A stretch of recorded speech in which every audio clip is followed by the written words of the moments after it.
Have you ever heard of a lost city?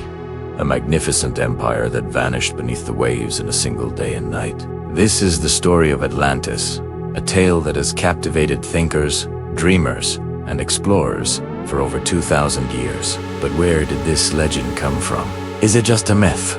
Or could there be a kernel of truth hidden deep within the ocean's mysteries? Our journey begins not with an ancient artifact or a deep-sea discovery, but with the words of a philosopher.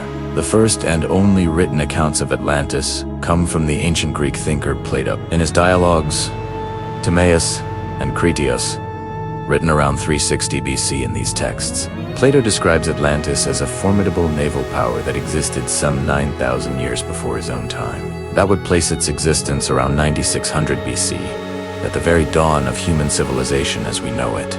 According to Plato's tale, which he claims was passed down through his family from the wise Athenian statesmen, Atlantis was a vast island continent located beyond the Pillars of Hercules, what we now call the Strait of Gibraltar. It was a true utopia, a paradise on earth. The island was arranged in a series of concentric rings of land and water, connected by massive canals and bridges large enough for ships to sail through. At the very center of the island stood a majestic temple dedicated to Poseidon, the Greek god of the sea, who was said to be the founder of the Atlantean civilization. The temple was adorned with gold, silver, and a mysterious metal called orichalcum, which was said to glitter with a fiery red light. The people of Atlantis were described as noble and wise, living in perfect harmony. They were brilliant engineers, architects, and navigators, possessing technology far beyond their time. The island itself was incredibly rich in natural resources. It had lush forests, abundant wildlife, and fertile plains that produced 2 harvests a year. The Atlanteans harnessed these resources to build a prosperous and powerful empire. Their capital city was a marvel of engineering, with grand public buildings, bustling marketplaces, and advanced systems for irrigation and sanitation. They built a powerful military, with a navy of over 1,000 warships and an army of hundreds of thousands of soldiers. For generations, the Atlanteans ruled with virtue and wisdom. They valued intellect and spirit over material wealth. However, as time went on, this utopian society began to decay. According to Plato, the divine nature of the Atlanteans became diluted as they intermarried with mortals. Greed, arrogance, and a lust for power slowly corrupted their noble hearts. They began to forget the laws of the gods and sought to conquer other nations. Their imperial ambitions eventually led them to wage war against Athens and the rest of the ancient Mediterranean world. The Atlanteans, with their unmatched military might, seemed unstoppable. But the ancient Athenians, described by Plato as the ideal state, stood against them. In a heroic defense of freedom, Athens and its allies repelled the massive Atlantean invasion. Just as the tide of war turned, a cataclysm of epic proportions struck. Plato writes that, in a single, terrible day and night, violent earthquakes and floods consumed the island of Atlantis. The entire continent, with its magnificent cities, its powerful army, and its corrupted people, sank beneath the sea, vanishing from the face of the earth forever. The Atlantic Ocean, where it once stood, became an impassable barrier of mud and shoals. And thus, the story of Atlantis ends as abruptly as it began, a cautionary tale about the dangers of hubris and moral decay. So, the big question remains, was Atlantis real? For centuries, people have debated this. Some believe Plato's account is a literal, historical truth, a memory of a real prehistoric civilization. They point to various real-world locations as potential sites for the lost city.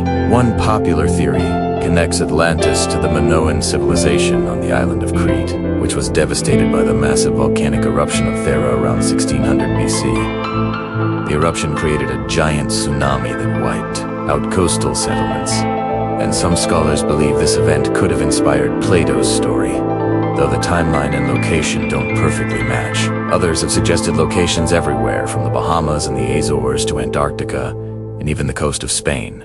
Underwater formations like the Bimini Road in the Caribbean have been cited as possible remnants of Atlantean structures. though geologists largely agree these are natural rock formations, despite countless expeditions and sonar scans of the ocean floor. No conclusive evidence of a sunken continent has ever been found. Another school of thought suggests that Plato invented Atlantis as a philosophical allegory, a thought experiment to illustrate his ideas about the ideal state. In his writings, Atlantis serves as a powerful antagonist to his depiction of an idealized, ancient Athens.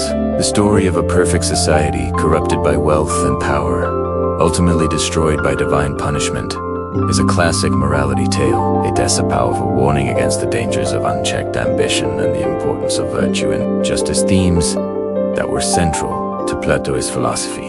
From this perspective, Atlantis was never meant to be a dot on a map. It was a story designed to make us think about our own societies, our own values, and our own potential for both greatness and self-destruction. The search for Atlantis, then, isn't just a hunt for a physical place, but a search for understanding ourselves. Despite the lack of concrete proof, the legend of Atlantis has refused to die. It has inspired countless books, movies, and theories. From the novels of Jules Verne to Disney's animated film, the idea of a lost, advanced civilization captures our imagination. Why?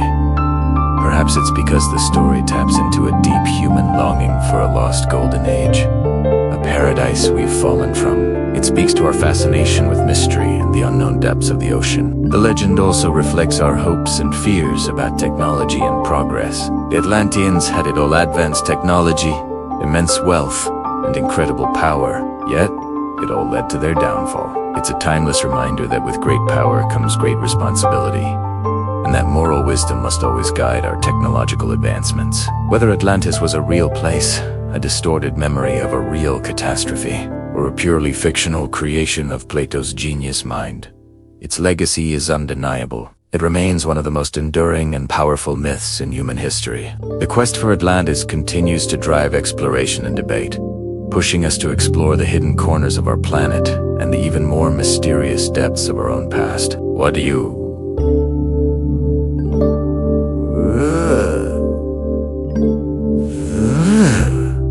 think? Was Atlantis a real empire that vanished into the abyss? Or is it a timeless fable meant to teach us a lesson? The truth may be lost to the ocean, but the story of Atlantis will forever remain, a haunting echo from a world that may or may not have ever been. Thank you so much for joining me on this journey into the depths of history and myth. If you enjoyed this exploration of Atlantis, please hit that like button, and be sure to subscribe for more deep dives into the world's greatest mysteries. Let me know your theories about Atlantis in the comments below. I'd love to read them. Until next time, keep questioning.